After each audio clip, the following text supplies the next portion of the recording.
NCRBच्या एका रिपोर्टमध्ये भारतामध्ये प्रत्येक दिवशी 172 मुली गायब होतात. त्याच्यातून जास्तीत जास्त गायब झालेल्या मुलींची नाही पोलीस कंप्लेंट होते आणि नाही त्यांची बातमी वृत्तपत्रांमध्ये येते. पण 2022च्या शेवटी एक अशीच बातमी उत्तर प्रदेशमध्ये पसरली होती, ज्याने सर्वांनाच हादरवून टाकलं होतं. बातमी एकाच घरातील 3 मुली 9 दिवसांच्या आत रहस्यमयरित्या गायब झाल्या होत्या. सुरुवातीला पोलीस मुली गायब होण्याच्या केसला गंभीरपणे घेत नाहीत, पण हीच घटना जेव्हा मोठ्या अधिकाऱ्यांपर्यंत जाते तेव्हा मात्र पोलीस प्रकरणाचा शोध घ्यायला सुरुवात करतात. पोलिसांवर वरून दबाव यायला सुरुवात होते. शोध घेताना गायब झालेल्या मुलींच्या बाबतीत जोडल्या गेलेल्या खूप गोष्टींची माहिती पोलिसांना हैराण करून सोडते. या घटनेत आपल्याच माणसाने धोका दिला होता, विश्वासघात केला होता. 9 दिवसांच्या अंतरामध्ये 3 मुली कशा गायब झाल्या? पोलिसांनी जेव्हा शोध घेतला तेव्हा कोणती धक्कादायक माहिती समोर आली आणि गायब झालेल्या त्या 3 मुलींसोबत नेमकं काय झालं? चला तर मग माहिती करून घेऊ. उत्तर प्रदेशच्या मैनपुरी जिल्ह्यात रामपूर हे गाव आहे. त्या गावात शमशाद अली नावाचा एक माणूस राहतो. त्याच्या कुटुंबात 3 मुली आहेत, 2 अल्पवयीन व 1 तरुण मुलगी निशा. शमशाद यांची एक मुलगी अल्पवयीन होती, ती गरोदर होती. त्यामुळे कायद्याचा मान ठेवून त्या मुलीचं नाव इथं नको घ्यायला. असो, ही घटना 21 डिसेंबर 2022ची आहे. सकाळच्या साधारण 7 वाजले असतील. शमशाद अली त्यांच्या मुलीला काही कामानिमित्त आवाज देत असतात. खूप वेळा आवाज दिल्यानंतरही छोटी मुलगी घरातून बाहेर येत नाही. मग शमशाद स्वतः त्या जागेवरून उठून घरात जातात आणि मुलीला इकडे तिकडे बघतात, पण ती घराच्या आत कुठंच दिसत नाही. कुटुंबातील दुसऱ्या लोकांना विचारतात, पण कोणी काहीच सांगू शकत नाही. मग शमशाद थोडा वेळ वाट बघतात. ते निर्णय घेतात की आपण थोडा वेळ इथंच थांबू, वाट बघू. कदाचित ती कुठंतरी बाहेर गेली असेल आणि थोड्याच वेळात परत येईल. पण खूप वेळ झाल्यानंतरही ती परत काही येत नाही. आता परिसरात त्या मुलीचा शोध सुरू होतो, पण तिचा कुठंच पत्ता लागत नाही. ते दिवसभर तिला शोधतात, पण ती त्यांना भेटत नाही. संध्याकाळ होते तरीही ती घरी येत नाही. शमशाद दुसऱ्या दिवशी सकाळी न राहून बाजूच्या पोलीस स्टेशनमध्ये जाऊन मुलगी हरवल्याची तक्रार करतात. FIR दाखल केल्यानंतर पोलीस शमशादला धीर देतात की आम्ही तुमच्या मुलीचा शोध घेऊ आणि तो लवकरात लवकर घेऊ. ती सुखरूप असेल. पण 8 दिवस उलटून गेल्यानंतरही त्या मुलीचा काहीच थांगपत्ता लागत नाही. इकडं शमशाद स्वतःही मुलीचा शोध घेत असतात.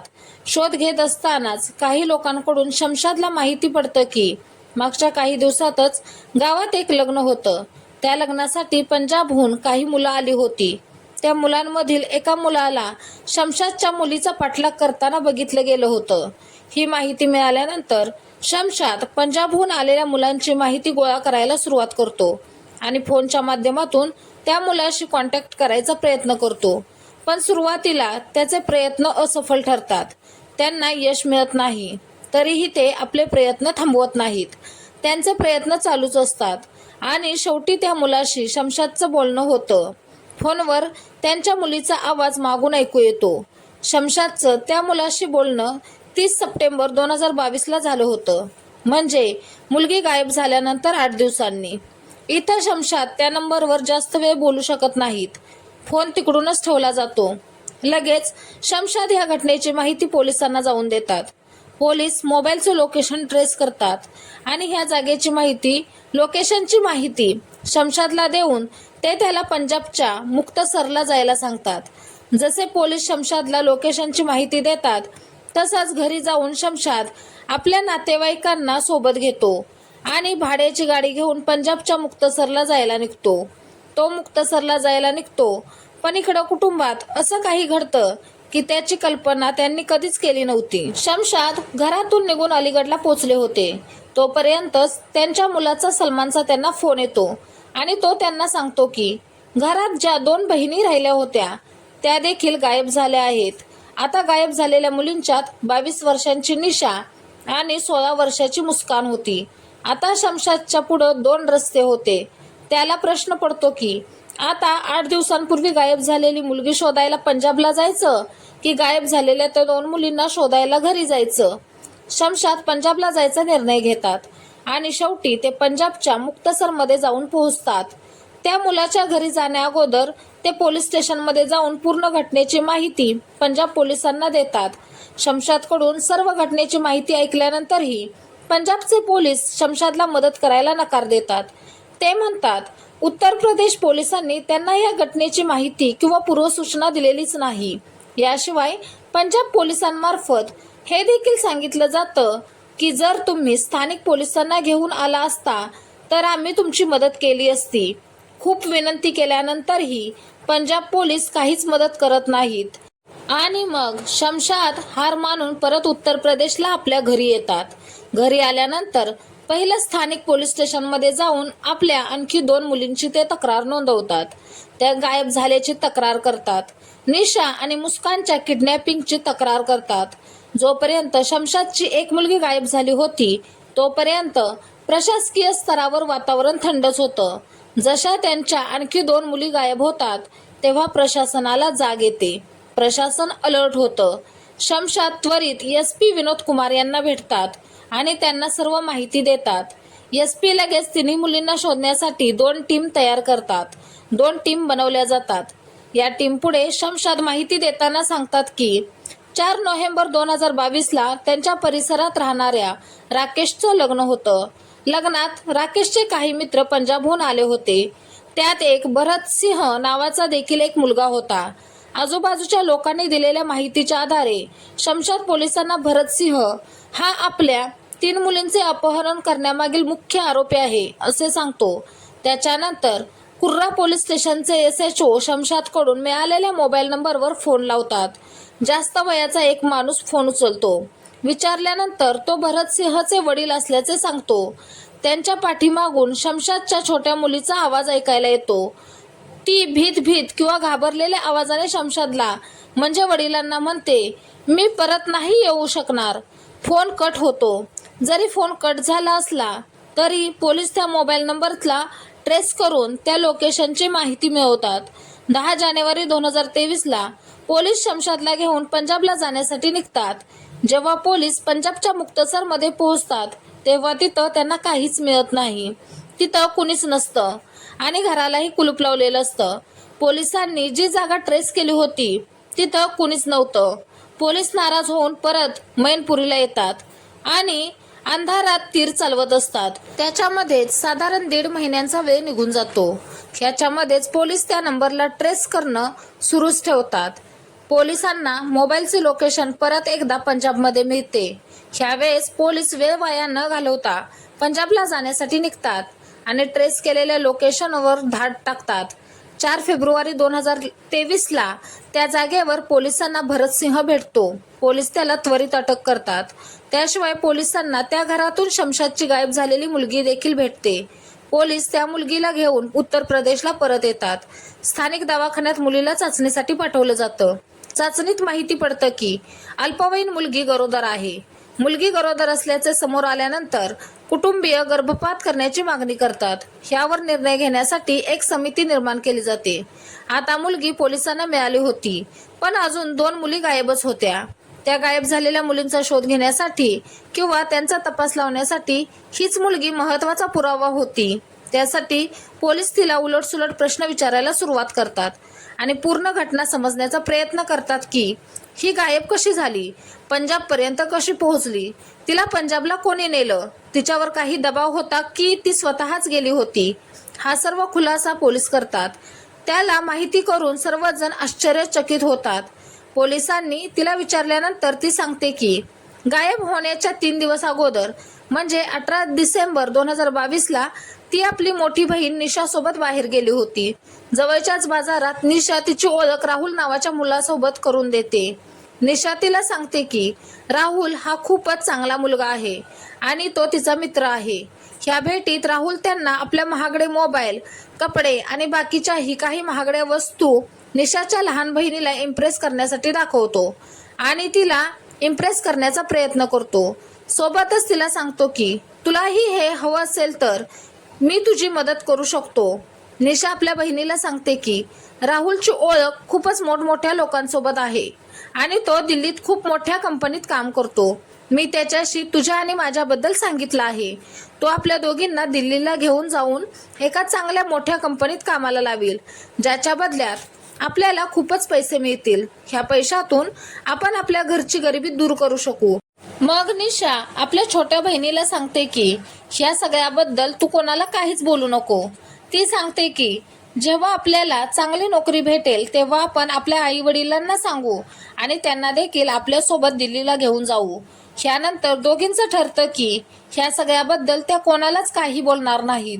ठरल्याप्रमाणे रात्री दोघीही झोपी जातात आणि 21 डिसेंबर 2022च्या अर्ध्या रात्री निशा आपल्या छोट्या बहिणीला घेऊन घरातून निघून जाते. रस्त्यात राहुल निशा आणि तिच्या बहिणीची वाट बघतच असतो. जशा ह्या दोघी राहुलला भेटतात तसं राहुल त्या दोघींना बाईकवरून घेऊन निघून जातो. राहुल दोघींना घेऊन रेल्वे स्टेशनवर घेऊन जातो. तिथं भरत सिंह नावाचा मुलगा त्या दोघींची वाटच बघत होता.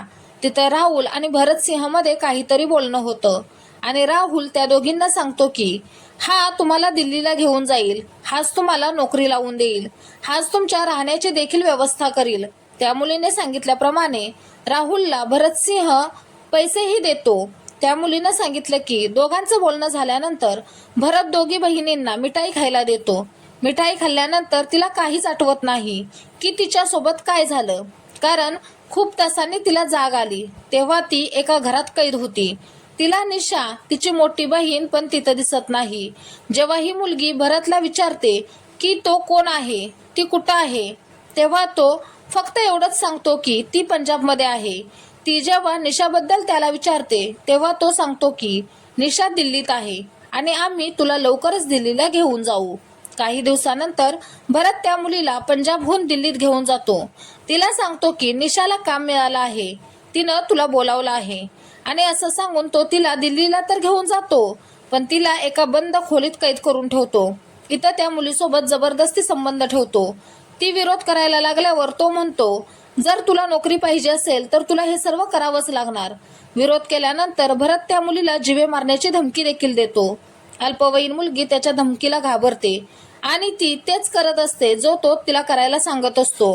हे असंच खूप दिवसांपर्यंत चालत राहतं. एक दिवस एक महिला त्या मुलीला घेऊन पंजाबला येते. पंजाबमध्ये आल्यानंतर जबरदस्ती शरीर विक्रीचा धंदा चालू करतात आणि हा जबरदस्तीचा धंदा तोपर्यंत चालू असतो जोपर्यंत पोलीस त्यांना पकडत नाहीत. त्या मुलीच्या सांगण्यावरून पोलिसांना हे तर समजतं की त्या मुलीच्या गायब होण्यामागे त्या मुलासोबत तिची सख्खी बहीण पण मिळाली होती. तीही त्याच्या प्लॅनिंग मध्ये भागीदार होती. त्यासाठी पोलीस निशा आणि राहुलचा शोध घ्यायला सुरुवात करतात. इकडे पोलीस राहुल आणि निशाला शोधायला लागले होते. तिकडे निशाला तिची छोटी बहीण भेटल्याचं समजतं. तेव्हा ती गुपचूप तिच्या बॉयफ्रेंड राहुलला घेऊन परिस्थितीची पडताळणी करण्यासाठी मैनपुरीला येते. पोलीस पहिल्यापासूनच निशा आणि राहुलचा शोध घेत होते. पोलीस दोघांच्या बारीक सारीक कृतींवर लक्ष ठेवत होते. त्यामुळे जेव्हा ते मैनपुरीत येतात तेव्हा पोलीस लगेचच त्या दोघांना अटक करतात. दोघांना अटक केल्यानंतर उलटसुलट प्रश्नांची विचारपूस करायला सुरुवात होते. विचारपूस चालू असताना राहुल हे कबूल करतो की पैशांच्या लालसेपायी त्याने त्या मुलीला मित्र भरत सिंहला विकलं होतं. राहुल हे सुद्धा कबूल करतो की ह्या मुलींना गायब करण्यामागे त्याची सख्खी बहीण निशा देखील आहे. ह्या दोघांची विचारपूस केल्यानंतर समजतं की खरं तर निशा आणि राहुल दोघांना सोबत राहून त्यांना खूप पैसे कमवायचे होते. राहुल निशाला बहिणीच्या किडनॅपिंगची आयडिया देतो आणि निशा बॉयफ्रेंडच्या सांगण्यावरून तिच्या 2 लहान अल्पवयीन बहिणींना शरीर विक्रीच्या धंद्यात ढकलण्याचा प्लॅन करते. ठरल्याप्रमाणे पहिला निशा तिच्या छोट्या बहिणीला नोकरीची लालच देऊन पंजाबला पाठवून देते आणि त्यानंतर 8 दिवसांनी आपल्या दुसऱ्या बहिणीला घेऊन गुपचूप 30 डिसेंबर 2022ला गायब होते. ह्यावेळेस राहुल निशासोबत आलेल्या तिच्या छोट्या बहिणीला राजस्थानच्या एका मुलाला विकतो. पोलीस आता जी एक मुलगी अजूनही मिळाली नव्हती तिचा शोध घ्यायला सुरुवात करतात. राहुल आणि निशाने सांगितलेल्या माहितीनुसारच पोलीस त्या मुलींचा शोध घेणं पुढे चालू ठेवतात. शेवटी खूप कष्टानं खूप शोधाशोध केल्यानंतर 6 एप्रिल 2023ला त्याही मुलीचा शोध घेण्यात पोलिसांना यश मिळतं. राजस्थानमध्ये ती मुलगीही पोलिसांना भेटते. तिघींचाही शोध घेतल्यानंतर राहुल, भरत सिंह आणि निशा या तिघांना पोलीस अटक करतात आणि जेलमध्ये पाठवतात. बाकी 2 मुलींना न्यायालयात हजर केल्यानंतर आई वडिलांच्या स्वाधीन केलं जातं.